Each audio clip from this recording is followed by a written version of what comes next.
Procurement. আমার কাম কি আপনাদের কাম গোটেই অনলাইন নহয় কিছু কাম অফলাইনত আর কিছু কাম অনলাইনত হ'ব আপোনালোকক আমি দিব লাগিব এগ্রিকালচারে ফার্মার সার্টিফিকেট এই সিস্টেমটোৰ এটা পোৰ্টেল আছে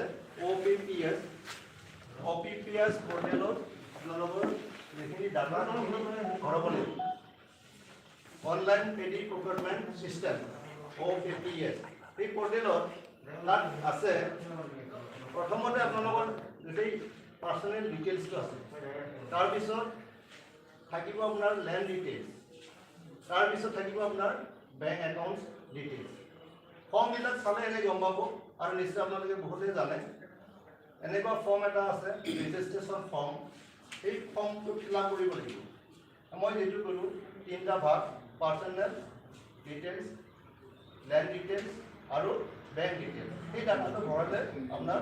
ফ্ৰেছ যেটো এপ্লিকেন্ট তেওঁলোকে ফিল আপ কৰিব লাগিব আৰু যিসকল আগতে এপ্লাই কৰিছিল যোৱা বছৰ সেইটো কাৰণে কেৱল 4 নম্বৰটো ফিল আপ কৰিব লাগিব নহয় জানো আৰু ল্যান্ড কিছুমানে ল্যান্ড ওনাৰৰ নামটো বেলেগ দিয়ে আৰু ফৰ্মত বেলেগে দিয়ে তেতিয়া অসুবিধা হৈ পৰে সেইটো এপ্ৰুভ নহয় খালি কেৱল ৰেজিষ্ট্ৰেচন হয় আৰু কিছুমান ৰেভিনিউ ভিলেজ আছে এই ৰেভিনিউ ভিলেজটো নিদি বেলেগ য'ত ৰেচিডেন্সিয়েল এড্ৰেছ সেইটো থৈ দিয়ে তাৰপিছত আপোনালোকক কণ্টেক্ট কৰিব নাপায় ঠিক তেনেকৈ থাকি যায় বহুত ৰেজিষ্ট্ৰেচন হয় কিন্তু আপোনালোকৰ দৌৰাদৌৰি হয় আৰু মানে আহা যাহা কৰিব লগা হয় গতিকে সেইখিনি আপোনাৰ সাৱধান হৈ থাকিব যাতে একাউণ্টবিলাক একবাৰে হয় আৰু বেংক একাউণ্টছটো চাব বেংক একাউণ্টছৰ একজাক্ট যিটো বেংক একাউণ্টছ সেইটোত আপোনাৰ একজাক্ট একচুৱেল নামটো কিন্তু দিব নহ'লে কম্পিউটাৰে একচেপ্ট নকৰে আৰু আপলোড নহয় এটা আপত্তি আহি যাব গতিকে সাৱধান হ'ব যে যেটো ফিল আপ কৰি দিছে বেংক একাউণ্টছৰ লগত মিল আছে নে নাই এইখিনি কথাটো জানি ল'ব আৰু এটা কিছুমান আকৌ আহিব পাৰে আপোনাৰ যেটো আপোনাৰ ল্যান্ডৰ ডকুমেন্ট দিছে সেইটোৰ লগত আপোনাৰ ধৰিত্ৰী যেটো ওয়েবসাইট অটোমেটিক মানে লিংক আহি যায় ধৰিত্ৰী ওয়েবসাইটটো হ'ল মাটিৰ আপোনাৰ যেটো ওনাৰৰ নাম দিছে সেই মানুহটোৰ লগত টেলি হয় না নহয় যদি টেলি হয়তো যদি মিলে তেতিয়া প্ৰবলেম নাই কিন্তু এটা অসুবিধা আহিব পাৰে তাৰমানে এনেকুৱা আছে যৰ এজন মানুহৰ নাম দিছে ওনাৰৰ কিন্তু ধৰিত্ৰীটো লিংক নাপায় হয় মানুহটো মাটিটো নিজৰ অকুপাইডতে আছে নিজৰ হেৰিতে আছে কিন্তু সেইটো কাৰণে এটা ব্যৱস্থা কৰিব দিছে মানে এনেক্সাৰ 2 যিবিলাক মানে ধৰিত্ৰী ওয়েবসাইটত ডিজিটাইজ হোৱা নাই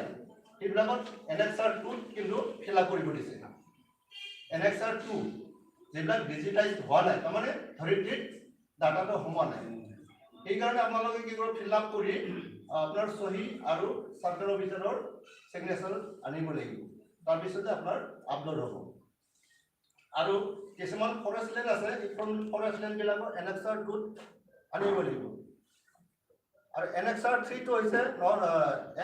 নন কেডাষ্ট্ৰেল আমাৰ বিজনেছ নাই বুলি কৈছে নন কেডাষ্ট্ৰেল মাটি আমাৰ নাই গতিকে আৰু এনেক্সাৰ 4 টো ক'লে যিসকল আগতে অলৰেডি এনৰলমেণ্ট হৈ গৈছে যোৱা বছৰ খালি এনেক্সাৰ 4 টো ফিল আপ কৰিলে হ'ল সেইখিনি মূল কথা আৰু সেইখিনি কাম কৰাৰ কাৰণে আমাৰ এনেকুৱা সিস্টেমটো আছে প্ৰত্যেক এডিঅ নডেল অফিচাৰ আৰু এই থাকে গতিকে আমাৰ এই তথ্যবিলাক আৰু ফৰ্মবিলাক এই হাতত দিব আৰু এডিঅ এইটো ভেৰিফাই কৰিব তাৰপিছত আপোনাৰ অনলাইন পৰ্টেলত সোমাব তাৰপিছতে আপোনাৰ এটা সাৰ্টিফিকেট ওলাব সাৰ্টিফিকেট ডাউনলোড লৈ এটা প্ৰিন্ট ওলাব প্ৰিন্ট লৈ আপোনাৰ সেই বস্তুটো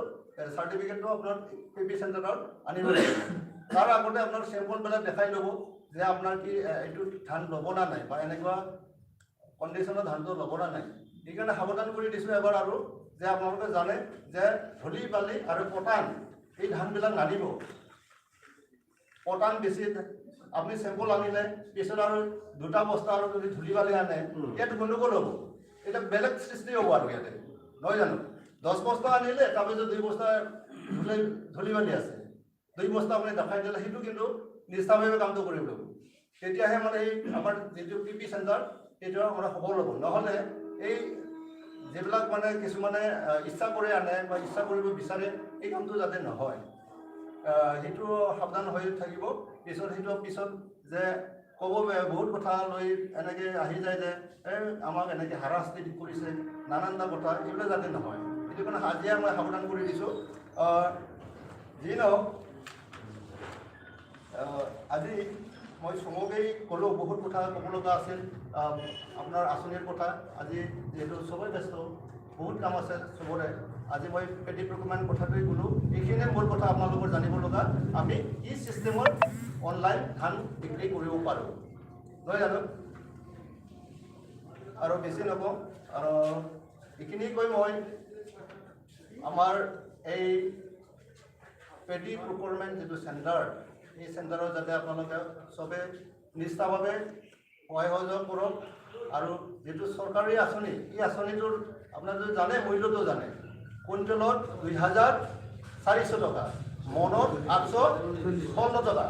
গতিকে এনেকুৱা সুবিধা ক'ত পাব আৰু যেতিয়ালৈকে আপোনালোকে সেই বস্তুটো আপোনাক অপাৰেশ্যন নকৰে তেতিয়া সেই স্কিমটো নাথাকিব এই চেণ্টাৰটো নাথাকিব অপাৰেশ্যন যদি নকৰে কি হ'ব বজাৰৰ আৰু বেপাৰীয়ে 400 টকাতে ধান কিনিব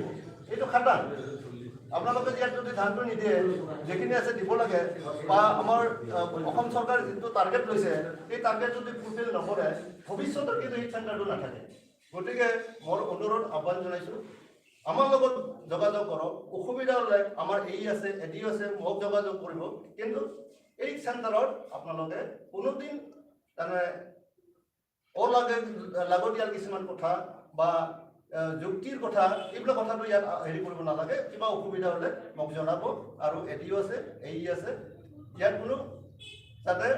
ভালকৈ চলি যায় সেইটো আপোনালোকে কপাৰেশ্যন কৰিব সেইখিনিয়ে কৈ মই মোৰ আজি এই চমু বক্তব্য সামৰি মাৰিছোঁ আৰু আশা কৰিছোঁ আৰু শুভেচ্ছা জনাইছোঁ আজি যিটো শুভ দিন চবকে শুভেচ্ছা জনাইছোঁ আপোনালোকে লক্ষী দিছে আপোনালোকে বেংকত টকা সোমাবই হয়তো এদিন দুদিন হ'ব পাৰে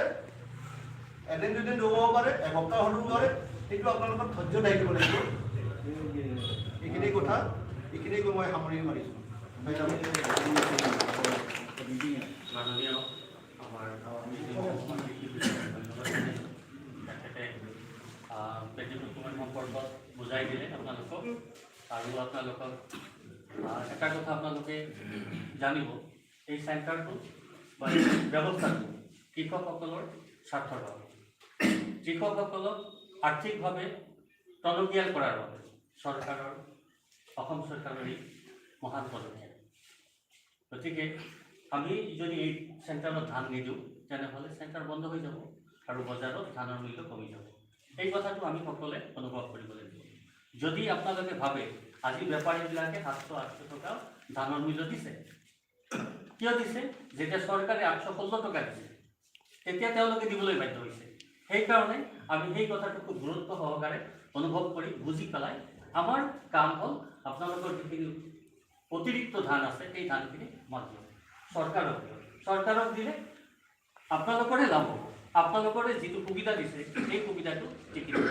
সেইটো আপোনালোকৰ প্ৰতি মই পুনৰ আহ্বান জনাইছোঁ অনুৰোধ জনাইছোঁ এতিয়া আমাৰ মাজত উপস্থিত আছে আমাৰ বিজনী মহকুমাৰ অনাৰেবল SDO চিভিল মাননীয় অভিষেক জৈন ছাৰ তেখেতৰ বহুমূলীয়া শক্তি পুৰস্কাৰ